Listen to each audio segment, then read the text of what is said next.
Au début de cette année, il y a mon pasteur qui m'a contacté de faire une bâche pour lui, une bannière pour mettre devant l'église.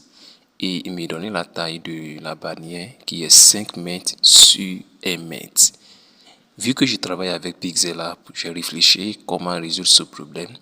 La première des choses que j'ai fait, j'étais parti dans ChatGPT qui est mon ami préféré et j'ai écrit comme ça, converti 5 mètres sur 1 mètre pour moi en pixels. Vu que je travaille avec Pixelab et c'est en pixels seulement que Pixelab a accès à ça, il faudrait que je parte dans le langage du Pixelab. Et c'est comme ça que, moins de quelques secondes, ChatGPT m'a généré tous les détails qu'il faut. Voilà, il m'a même donné la résolution de 300 dpi. Voilà, donc ici, ce que je vois comme taille pour moi en pixels, c'est élevé plus que ce que Pixelab demande. Pour ceux qui ne savent pas, regardez la première vidéo dans ce playlist. Voilà, mais néanmoins, je vais en parler encore. Pixelab autorise seulement maximum 10 000 pixels. Voilà, maximum 10 000 pixels. Si vous allez mettre les numéros dans votre taille, le maximum c'est 10 000 pixels. Mais ici, le résultat qu'on voit au niveau de largeur, c'est plus que 10 000, ainsi que la hauteur. Donc, il y a un problème qui se pose. Quoi faire? Donc, on va demander, donne-moi la résolution 150 dpi et 72 dpi. Pour ceux qui ne connaissent pas tout ça, mettez ça dans les commentaires. Je vais faire une vidéo pour vous expliquer mieux. Donc, regardez pour 150 dpi. Donc, il nous donne la résolution de 1 mètre qui est déjà 5906 et la résolution de 5 mètres qui est 29. Voilà, 29 mètres. Pour ne pas casser trop la tête, 5 mètres sur 1 mètre, c'est pas quelque chose qui est grand. Est-ce que vous voyez? C'est pas quelque chose qui est grand. Donc, on peut rentrer dans Pixelab déjà. Et je vais vous montrer sous technique. Si on parle de pixels et mètres, c'est pas trop loin. Voilà. Mètres, s'il n'y a pas les centimètres dessus, les millimètres dessus, pour convertir, c'est pas assez compliqué. Donc, voici la bâche ici. Après avoir fini de recevoir toutes les informations qu'il faut, donc il faut diviser ça dans la bâche. Donc, voici la taille que j'ai utilisée. Vous voyez, ça c'est ça qui est là. Qui parle de pixels, 1 mètre, c'est pas loin. Donc, on dit 10 mètres de largeur et 1 mètre de hauteur. Donc, ici, qu'est-ce que j'ai fait? J'ai utilisé mètres. Donc, j'ai multiplié seulement par 2. Donc, je mettais 10 000 pixels et 2000 pixels. Et regardez le rapport juste en haut, 5 mètres sur 1 mètre. Voici un peu ça. Alors, lorsque j'ai fini maintenant de travailler dessus, voici comment j'ai enregistré le projet. Je viens et puis je viens sur enregistrer image.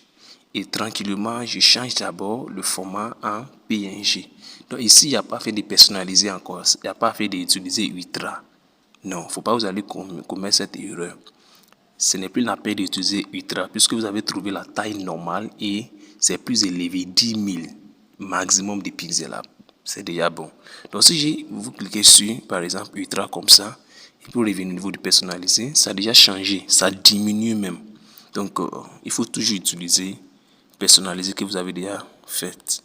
Donc on prend 10 000 là, et on prend 2000 là. Voilà, donc vers la galerie. Vous allez vous patienter un peu. Ça. Ok, ça a déjà fini. Maintenant, qu'est-ce qu'il faut faire? Vous pouvez aller sur Photopea comme Canva. Donc, on va utiliser Canva pour ça. Vous allez ouvrir votre application Canva ou ça, vous allez aller sur www.canva.com. Voilà, ou soit télécharger l'application à partir du Play Store. Donc, vous allez cliquer sur le plus ici. Ensuite, vous allez cliquer sur Dimension. Voilà, vous pouvez utiliser ce que vous voulez. Vous pouvez utiliser la même chose. Alors que la chose ici sur Canva, c'est que Canva, pour lui, les pixels ne dépassent pas 8000. Voilà, les pixels ne dépassent pas 8000. Quoi faire? On va venir au niveau de unité ici. On peut prendre centimètres, mais centimètres ne va pas nous arranger. Donc, on va se limiter à pixels qu'est-ce qu'il faut faire? On va juste aller droit au but, 5000 sur émettre.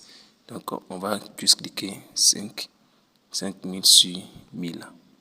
Et ensuite, on va créer le design. C'est aussi simple que ça. Et voici la taille ici en question.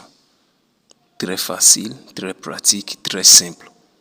Donc, vous allez venir au niveau du galerie, sortir de là, enlever les modèles et puis venir au niveau du galerie. Et vous allez sélectionner l'image à partir de votre galerie. Donc, voici l'image ici en question, ajoutée à la page. Voilà, donc vous allez mettre ça au bout d'abord, il faut que ça touche au bout. Voilà, en haut comme en bas, donc vous allez faire ça comme cela maintenant. Vous voyez ce que ça fait et vous laissez. Donc, qu'est-ce qu'il faut faire ensuite? D'abord, changer le nom pour être plus professionnel. Voilà, changer le nom d'abord. Pour changer le nom, vous allez juste venir ici, vous les 3 points, cliquez là.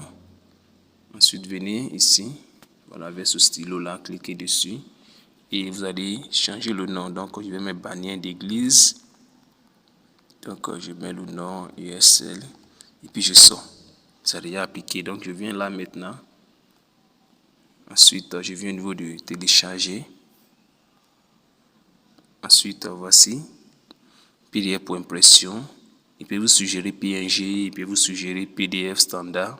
Mais ici, c'est PDF pour impression. Donc, vous allez venir de télécharger maintenant. Et un instant, vous avez le fichier PDF présenté devant vous pour être partagé à la cliente, à le client, à l'imprimeur.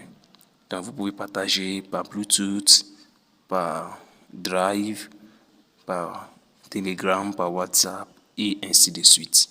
J'espère que cette vidéo vous a aidé, vous a ouvert vos yeux pour comprendre comment convertir des fichiers PNG ou JPEG en PDF afin de pouvoir les imprimer en qualité. Si vous avez encore des préoccupations, laissez ça dans les commentaires et on se dit à la prochaine. N'oubliez pas à vous abonner, à liker et à partager. Ciao, ciao.